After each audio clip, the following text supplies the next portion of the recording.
At 68 years old, Patty Loveless remains one of the most revered and emotionally honest voices in country music. Her career has never been about chasing trends or dominating headlines. Instead, it has been defined by authenticity, restraint, and a deep reverence for the roots of the music she loves. Recently, Loveless quietly reflected on her life, her legacy, and the people who shaped her journey, most notably her enduring friendship with fellow country legend Vince Gill. Her words offered rare insight into a career built on connection rather than spectacle. To understand the weight of her reflections, one must return to where it all began, the coal fields of eastern Kentucky, where hardship, faith, and music intertwined to form the foundation of a voice that would one day move millions. Kentucky roots and a childhood of song, Patty Loveless was born Patricia Lee Ramey on January 4, 1957, in Pikeville, Kentucky, and raised in the coal mining town of Elkhorn City. Nestled in the Appalachian Mountains, the region was rich in musical tradition, echoing with bluegrass, gospel, and old-time country songs that told stories of struggle and survival. Her father, John Ramey, worked as a coal miner and later suffered from black lung disease, an experience that profoundly shaped Patty's understanding of loss, resilience, and endurance. Her mother, Naomi, recognized Patty's gift early and encouraged her to sing, often harmonizing with her older sister. Those simple family sing-alongs laid the groundwork for Loveless's signature vocal style, rich, emotional, and deeply rooted in lived experience rather than performance polish. Dreams of Nashville and early struggles. As a teenager, Patty Loveless idolized Loretta Lynn and Dolly Parton, two Kentucky women who proved that humble beginnings did not limit greatness. Inspired by their journeys, Patty began performing with her brother Roger, who became both her musical partner and early manager. In the 1970s, the siblings made repeated trips to Nashville, chasing opportunity with little more than talent and determination. During one visit, Patty sang backstage at the Grand Ole Opry, catching the attention of Porter Wagoner and Dolly Parton themselves. Despite these encouraging moments, success did not come easily. Rejection was common, finances were uncertain, and the path forward often seemed unclear. Still, those early experiences hardened her resolve and taught her that perseverance, not luck, would define her career. Marriage, heartbreak, and finding her voice. In 1976, Patty married drummer Terry Loveless, adopting a version of his surname as her stage name. The two performed together in small clubs across the South, blending country and rock influences while struggling to establish themselves. Though their partnership provided valuable stage experience, the pressures of touring, financial instability, and career uncertainty strained the marriage.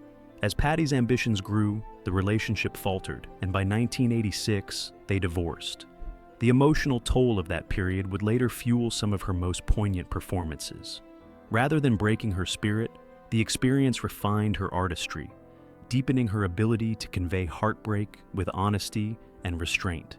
It was during this rebuilding phase that Patty recommitted herself fully to music and to Nashville, breakthrough and the rise of a neo-traditional star.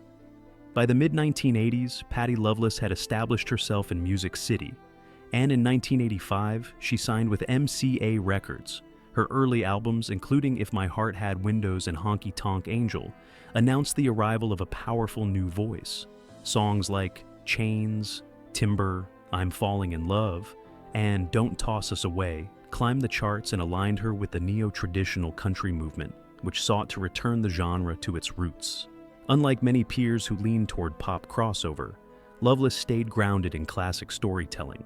Critics praised her emotional precision, while fans recognized something rare, an artist who didn't perform pain but truly understood it. Artistic peak and a producer who understood her soul. The 1990s marked the height of Patty Loveless's commercial and artistic success. Albums such as Only What I Feel, When Fallen Angels Fly, and The Trouble with the Truth showcased her unmatched interpretive power. During this era, she formed a creative partnership with producer Emory Gordy Jr., whose sensitivity to her voice transformed her sound. Gordy understood when to let silence speak and when to allow her voice to soar.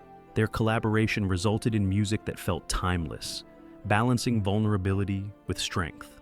In 1989, the professional partnership became personal when Patti and Emery married. Their union brought stability, trust, and creative freedom, allowing Loveless to fully inhabit her artistry without compromise. L'Album Mountain Soul and a return to Appalachian truth. Patti Loveless's commitment to authenticity reached new heights with her 2001 album Mountain Soul. The project stripped away commercial expectations and returned her to the music of her upbringing: bluegrass, gospel, and Appalachian storytelling. The album was widely acclaimed, not for chart dominance, but for its emotional purity. Songs centered on faith, family, and rural life, reflecting a woman at peace with who she was and where she came from. Mountain Soul 2, released in 2009, further solidified her role as a bridge between country and bluegrass traditions. These albums weren't nostalgic exercises. They were declarations of identity, honoring the past while remaining vibrantly present. Vince Gill, A Friendship Beyond the Spotlight. Among the many relationships that shaped Patti Loveless's career, her bond with Vince Gill stands apart. Their collaboration in the early 1990s, particularly on My Kind of Woman, My Kind of Man, revealed a rare vocal chemistry rooted in mutual respect. Years later, Loveless reflected on Gill not just as a duet partner, but as a steady presence in her life.